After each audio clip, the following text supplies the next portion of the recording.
उत्तर प्रदेश का बुंदेलखंड क्षेत्र पिछले कई दशक से पानी के संकट से जूझता रहा है। संकट पीने के पानी से लेकर सिंचाई के लिए जरूरी पानी के संसाधनों की कमी की वजह से है। इस बार झांसी संसदीय क्षेत्र में राजनीतिक सरगर्मियां तेज हो रही हैं और यहां चुनावी अभियान में पानी एक अहम चुनावी मुद्दा बन गया है। देखिए हिमांशु शेखर की ग्राउंड रिपोर्ट।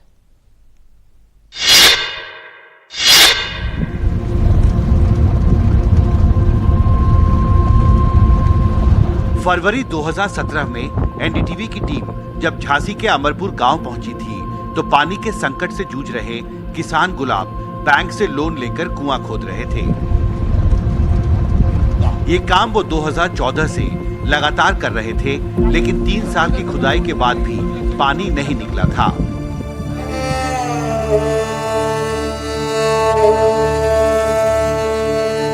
झांसी स्थित एनडीटीवी के पत्रकार विनोद गौतम ने 7 साल पहले मेरे साथ इन तस्वीरों को रिकॉर्ड किया था। करीब 7 साल पहले झांसी जिले के इस अमरपुर गांव में मैं अपने सहयोगी विनोद गौतम के साथ यहां पहुंचा था। उस वक्त एक बड़ा कुआं जो है वो यहां पर खोदा जा रहा था, बिल्कुल इसी जगह पर 7 साल पहले। और गुलाब उस वक्त यहां पर कुएं की खुदाई करवा रहे थे। ये आपकी खेत है? हाँ जी, आपकी खेत है। हाँ। आपको याद है एनडीटीवी की टीम आई थी आपके पास? आई। उस वक्त कितनी खुदाई हुई थी?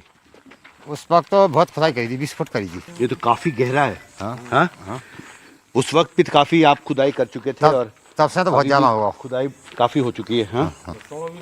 70 फीट तक हो चुकी खुदाई यहाँ पे। 65-70 फुट न हो। अभी भी कोई पानी नहीं दिख रहा नीचे। करीब 70 फुट की खुदाई के बाद भी यहाँ पर झांसी जिले के इस अमरपुर गांव में, जो करीब 30 किलोमीटर दूर है झांसी शहर से, वहाँ पर अभी भी पानी जो है वो किसान गुलाब को नहीं मिल पाया। मेरे साथ विनोद हैं। क्या यहाँ भूजल बहुत नीचे चला गया? सर ऐसा है कि जब गर्मी आती है, यहाँ जब 40 और 45 डिग्री टेम्परेचर जाता है तो यहाँ क्या पथरीला इलाका है, उसमें जो खुदाई करते हैं तो उसमें पानी निकलता है। जब वो गर्मी पड़ती है तो उसका जलस्तर नीचे चला जाता है। जब जलस्तर नीचे चला जाता है कुएं सूख जाते हैं और ये कुएं केवल बारिश के पानी से भरते हैं। मेरे साथ जगभान भी हैं, दूसरे किसान जिनकी पास की ये जमीन है। मुझे याद है आपने कहा था मेरे पास 4 एकड़ जमीन है। 4 एकड़ है हमारे। 4 एकड़ जमीन है। आपने कहा था एक नहर बनना चाहिए यहाँ पर। 7 साल में क्या कुछ बदला है यहाँ? नहीं, कोई नहर में नहीं, कोई बदलाव नहीं आओ। तो पानी का संकट वैसे ही बना हुआ है। बिजनेस से पहले तो सब है। यहाँ से कुछ ही किलोमीटर दूर कुछ महिलाएं हेप्डा गांव में हैंडपंप पर कपड़े धो रही हैं। कहती हैं उनके मोहल्ले में ये इकलौता हैंडपंप है जो काम कर रहा है। इस हैंडपंप से कितने परिवार का खर्चा चलता है पानी? पूरे परिवार का खर्चा चलता है। कितने घर हैं यहाँ पे? 50-60 तो बता रहे हैं हम। 50-60 घर हैं यहाँ पे? हाँ? 50-60 तो और कोई जरिया नहीं है पानी का? नहीं गेल का गेला रहता है, वो भी पीता है। हाँ, वो भी पीता है गेलिया रात। कौन गेलिया मतलब? गेल से आदमी निकलते हैं। अच्छा, जानवर भी पीते हैं इसी से पानी? पीते हैं। ओके, तो इसी का पानी आप पीते भी हैं, फिर नहाते हैं, कपड़े भी साफ करते हैं? सब करते हैं, पानी सब करते हैं, नहाते हैं, पीते पर ये समस्या कब से है आपके गांव में? बात तो समझदार जिंदगी है। जिंदगी यही की है। यहाँ पर करीब 50 से 60 घर हैं, परिवार हैं जो पूरी तरह से इस हैंडपंप पर निर्भर हैं। इस गांव में पानी की कमी की वजह से खेती पर बुरा असर पड़ रहा है। कुएं के पानी से सिंचाई कर जो थोड़ी बहुत फसल उगती है उसे भी अक्सर आवारा पशु चर कर जाते हैं। झांसी के बबीना ब्लॉक के इस हेप्ता गांव में एक बड़ी समस्या जो है वो आवारा पशुओं को लेकर है, जो अक्सर यहाँ पर जो फसल होती है उसको चर जाते हैं, नुकसान होता है यहाँ के लोगों को। यहाँ कितने आवारा पशु होंगे आपके गांव में? कम से कम 150 नहीं, 150। ये इससे नुकसान हो जाता है आपके? बहुत नुकसान। हमने फसल बहुत मुश्किल से रखा, आधी फसल तो खा गए। हाँ, आधी फसल तो खा गए जानवर जी। हाँ, देखो ये तो सारी इसका रोकथाम नहीं होता है? नहीं, कोई व्यवस्था नहीं है सर। अच्छा। इसका हम ये चाहते हैं जो भी यहाँ से सांसद बने और हमारे गांव में गौशाला की व्यवस्था करवाई जाए।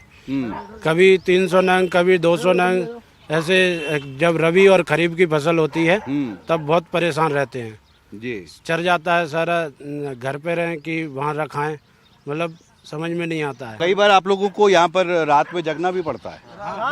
रात भर जगते हैं। बुंदेलखंड में गर्मी तेजी से बढ़ रही है और यहाँ की बड़ी नदियाँ और जलाशय सूखते जा रहे हैं। बुंदेलखंड का इलाका देश के सबसे पिछड़े इलाकों में गिना जाता है और यहाँ पर विशेष तौर पर गर्मी के सीजन के दौरान पानी का जो संकट है उससे किसानों को और आम लोगों को जूझना पड़ता है।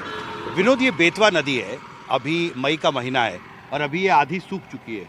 ये जब गर्मी पड़ती है, जब भीषण गर्मी है अभी तो ये कम सूखी हुई है। जब गर्मी और पड़ेगी, जब मई का लास्ट होगा, जून की शुरुआत होगी तो ये नदी और सूख जाएगी। ये चूंकि यहाँ से इस नदी के माध्यम से आप बुंदेलखंड के अधिकतर इलाकों में सिंचाई के लिए पानी जाता है। पानी का ये संकट झांसी और बुंदेलखंड में एक अहम चुनावी मुद्दा बन गया है। पानी की किल्लत सिर्फ गांव तक सीमित नहीं है, पानी संकट की गूंज झांसी और बुंदेलखंड के दूसरे बड़े शहरों में भी सुनाई देती है। बीजेपी, कांग्रेस और बसपा समेत हर दल पानी को लेकर वादे कर रहा है। प्रधानमंत्री ने बुंदेलखंड को सबसे बड़ी सौगात दी, वो है 2 नदियों को जोड़ने की, केन और बेतवा नदी का।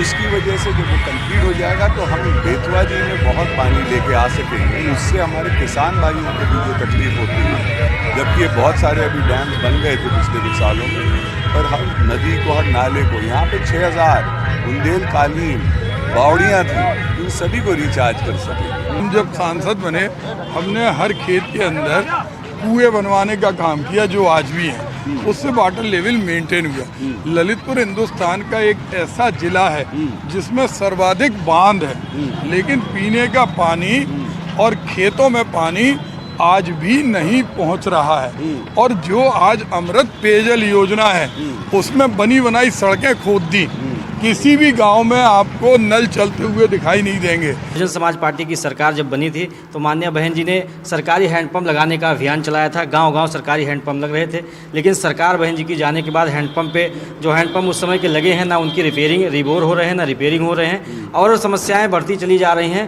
क्योंकि सरकार ने इन सब मुद्दों पर ध्यान नहीं दिया। बिल्कुल अब सबको इंतजार चुनाव के बाद बनने वाली नई सरकार का है। क्या इस बार बुंदेलखंड का भविष्य बदलेगा? झांसी और ललितपुर से मेरे सहयोगी विनोद गौतम और पवन कुमार के साथ हिमांशु शेखर, एनडीटीवी इंडिया।